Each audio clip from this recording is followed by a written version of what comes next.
Assalamualaikum warahmatullahi wabarakatuh. Selamat datang di channel Wamhe 313. Apa kabar Sobat B yang berbahagia? Kali ini saya akan membahas mengenai multikolinearitas. Seperti di thumbnailnya, apakah berbahaya keberadaan multikolinearitas dalam sebuah model multivariat? Mungkin Sobat B juga sudah tahu apa itu multikolinearitas. Dan mungkin saja sebagian dari Sobat B juga menganggap bahwa multikolinearitas itu semacam penyakit dalam model Sobat B sekalian. Apakah anggapan ini benar? Atau memang tidak sepenuhnya benar? Mari kita ikuti pembahasannya.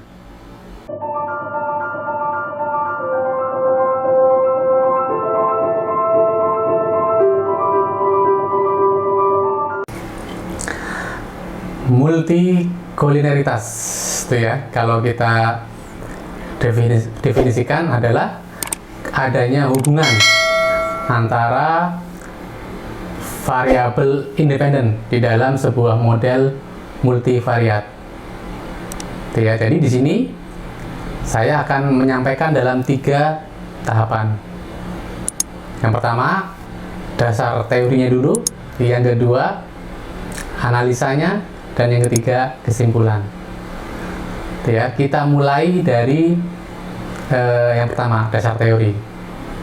Nah, Sobat B, tentu kalian tahu bahwa yang namanya model multivariat adalah hubungan linear antara variabel independen. Misalkan ada Y sama dengan A X1 ditambah dengan B X2 ditambah dengan C X3. Ini saya mencontohkan ada kombinasi linear 3 variabel untuk menghasilkan variabel baru yaitu Y.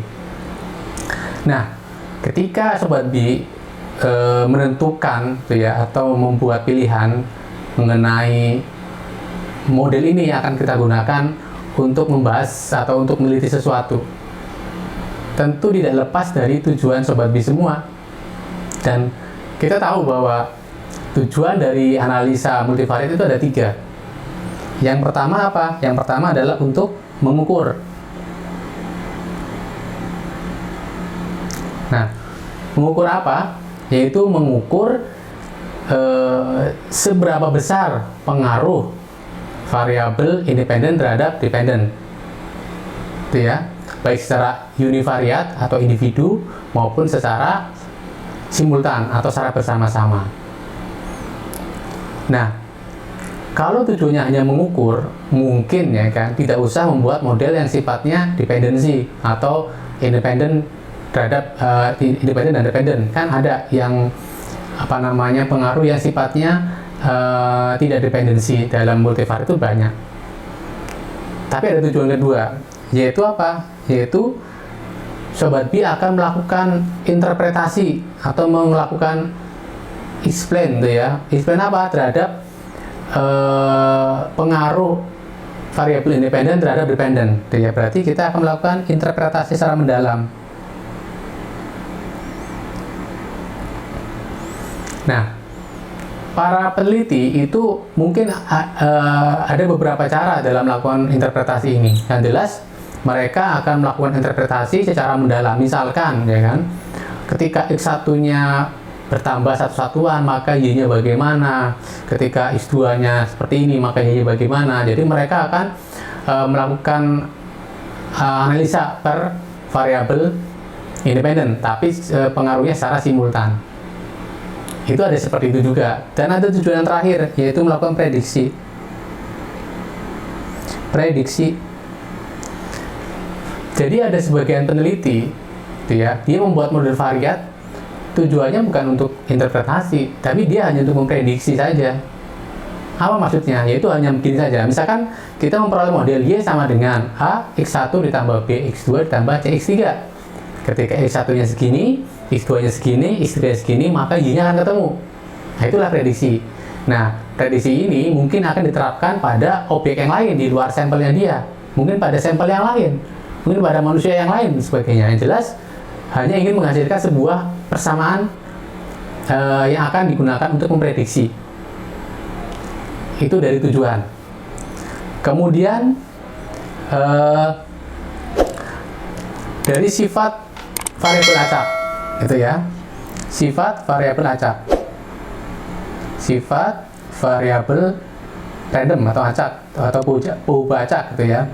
Nah, misalkan kita punya dua variabel acak, yaitu x1 dan x2 dengan rata-rata x bar 1 dengan variansi dari x1. Kemudian mereka akan dikombinasikan secara linear, yaitu y sama dengan x1 ditambah x2. Itu ya.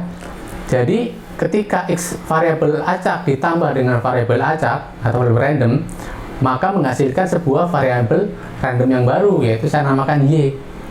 Kalau x1 dan x2 itu punya rata-rata dan punya variansi, maka y juga punya rata-rata dan variansi. Yang jadi pertanyaan, berapa rata-rata dan variansi dari y? Kita lihat sifat yang pertama, gitu ya. Jadi ketika x1 dan x2 merupakan variabel acak, kemudian mereka dijumlahkan, tadi kurangi, itu ya, maka rata-rata dari y yang merupakan variabel acak yang baru merupakan jumlahan dari variabel acak dari pembentuknya. Nah, seperti ini. Ini tidak peduli apakah x1 dan x2 itu berkorelasi atau tidak. Yang jelas, yaitu rata-rata dari y itu adalah jumlahan dari rata-rata x1 dan rata-rata x2. Lalu bagaimana dengan variansinya?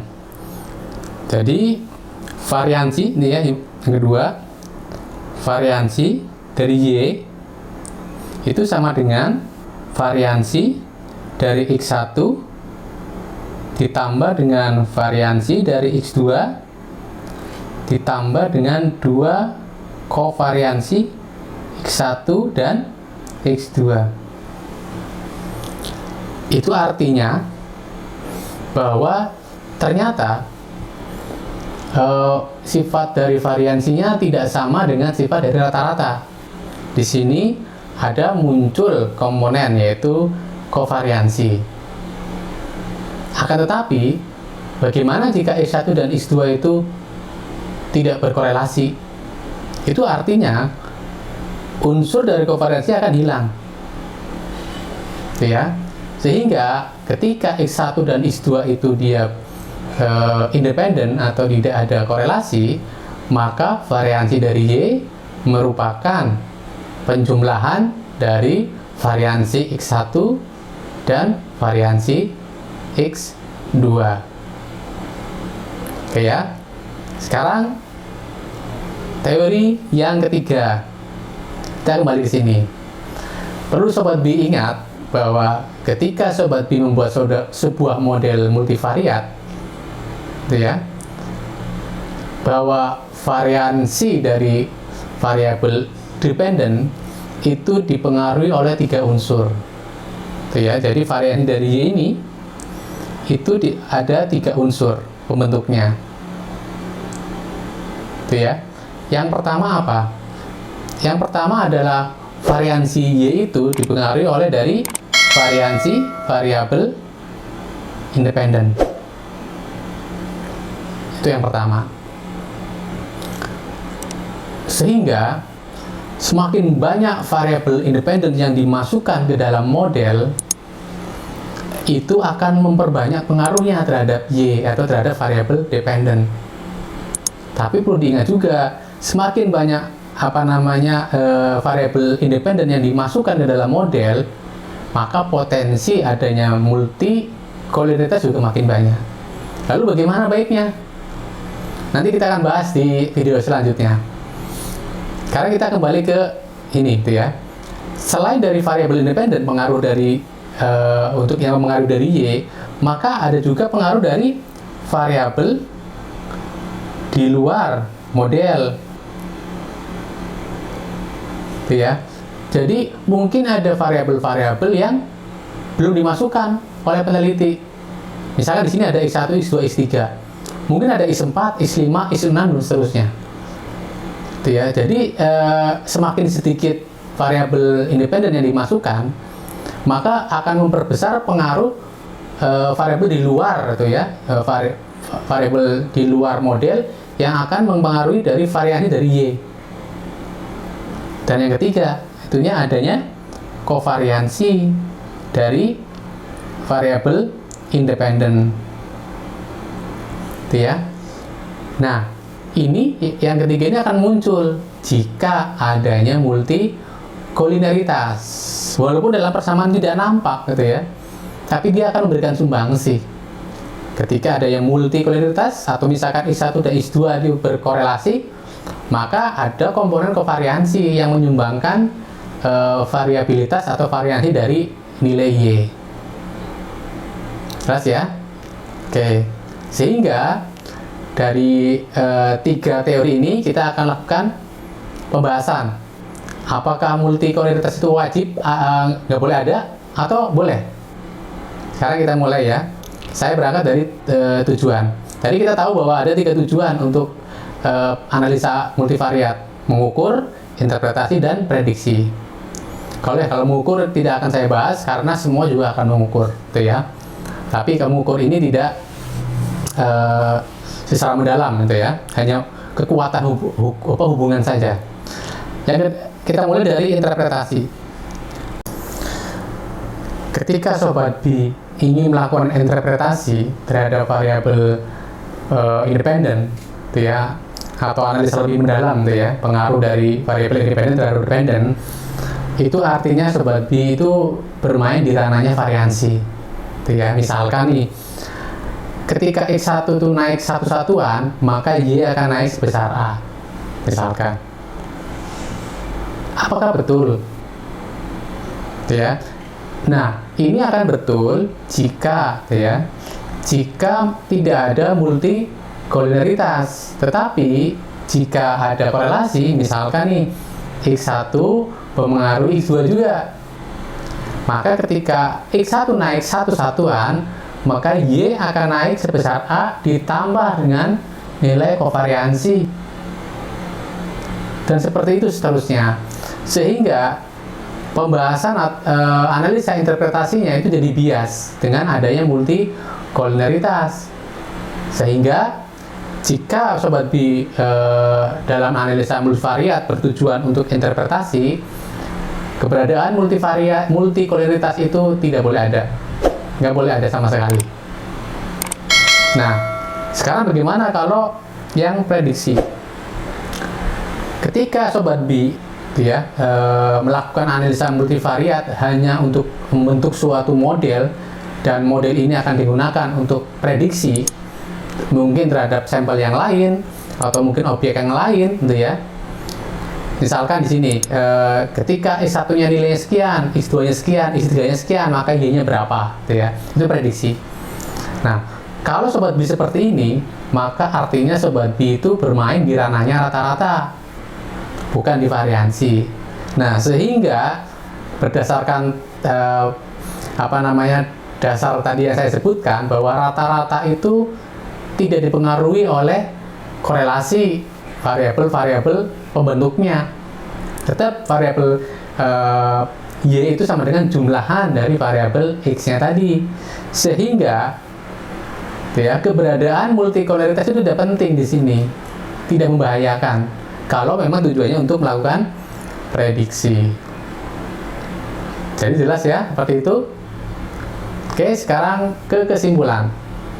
Dari pembahasan sebelumnya, maka dapat disimpulkan bahwa keberadaan multikolineritas itu tidak masalah ketika tujuan dari penelitian hanya untuk melakukan prediksi.